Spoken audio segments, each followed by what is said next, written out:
For the first time ever, Iran directly attacked Israel from its own territory, firing 300 drones, cruise missiles, and ballistic missiles at us. I have a message for the tyrants of Tehran. If you strike us, we will strike you. There is no place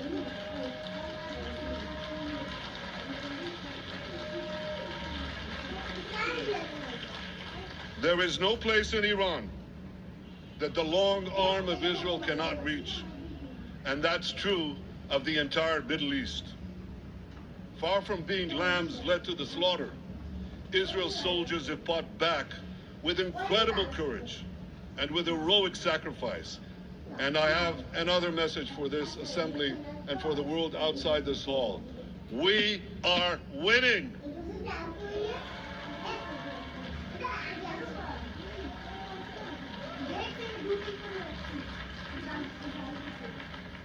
Ladies and gentlemen, as Israel defends itself against Iran in the seven-front war, the line separating the blessing and the curse could not be more clear.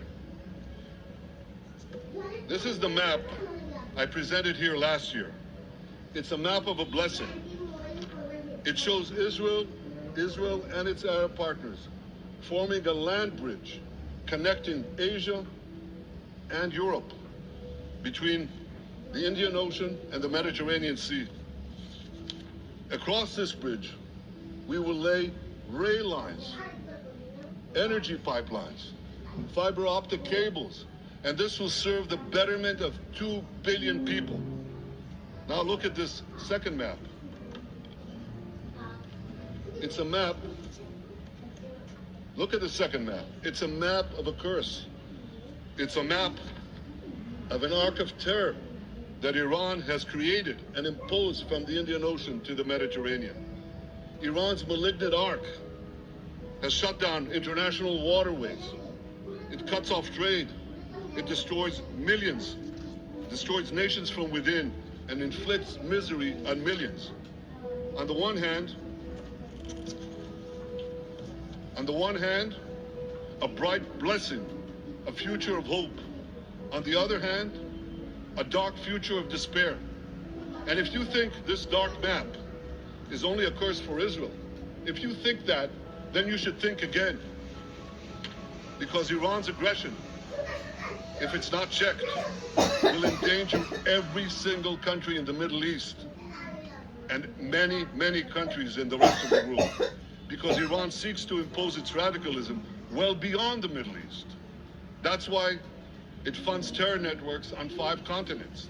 That's why it builds ballistic missiles for nuclear warheads to threaten the entire world. For too long, the world has appeased Iran.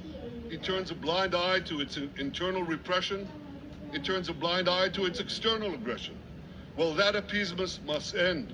And that appeasement must end now.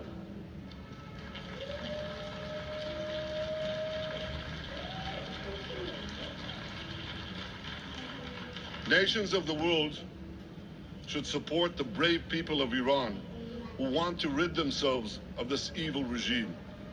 Responsible governments should not only support Israel in rolling back Iran's aggression, they should join Israel. They should join Israel in stopping Iran's nuclear weapons program. In this body, in the Security Council, we're going to have a deliberation in a few months. And I call on the Security Council to snap back UN Security Council sanctions against Iran, because we must all do everything in our power to ensure that Iran never gets nuclear weapons.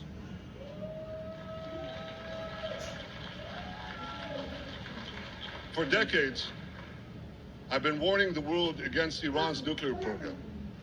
Our actions delayed this program by perhaps a decade, but we haven't stopped it.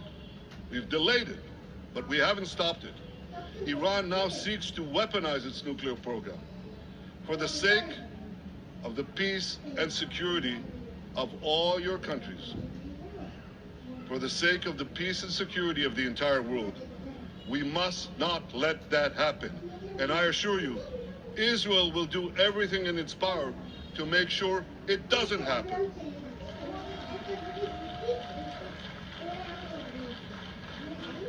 So, ladies and gentlemen,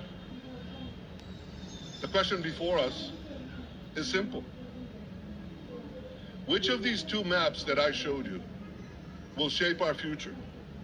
Will it be the blessings of peace and prosperity for Israel, our Arab partners, and the rest of the world? Or will it be the curse in which Iran and its proxies spread carnage and chaos everywhere? Israel has already made its choice. We've decided to advance the blessing. We're building a partnership for peace with our Arab neighbors while fighting the forces of terror that threaten that peace. For nearly a year, the brave men and women of the IDF have been systematically crushing Hamas's terror army that once ruled Gaza. On October 7th, the day of that invasion into Israel, that terror army numbered nearly 40,000 terrorists. It was armed with more than 15,000 rockets. It had 350 miles of terror tunnels, an underground network bigger than the New York subway system, which they used to wreak havoc above and below ground. A year later, the IDF has killed or captured more than half of these terrorists, destroyed over 90% of their rocket arsenal, and eliminated the key segments of their terror tunnel network. In major military operations,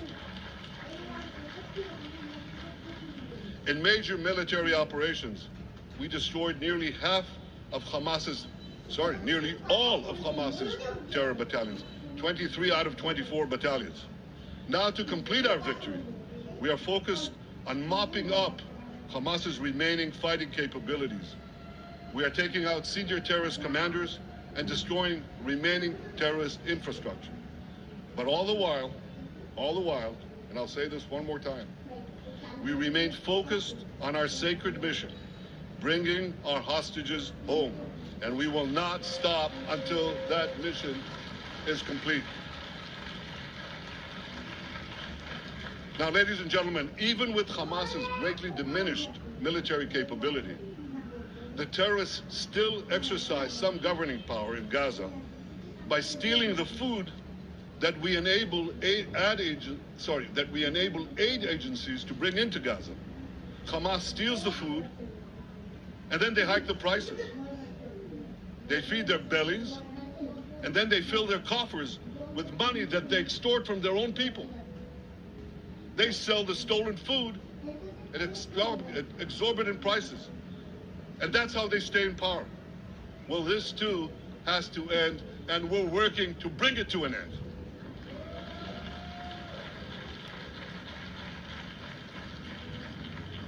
And the reason is simple. Because if Hamas stays in power, it will regroup, rearm, and attack Israel again and again and again, as it is vowed to do. So Hamas has got to go.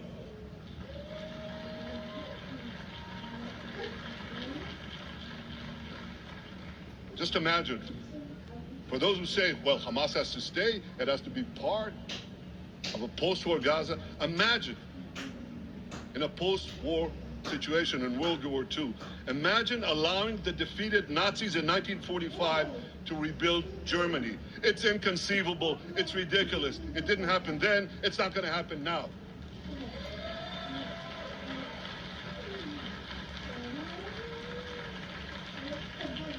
This is why Israel will reject any rule for Hamas in a post-war Gaza. We don't seek to resettle Gaza. What we seek is a demilitarized and de-radicalized Gaza. Only then can we ensure that this round of fighting will be the last round of fighting.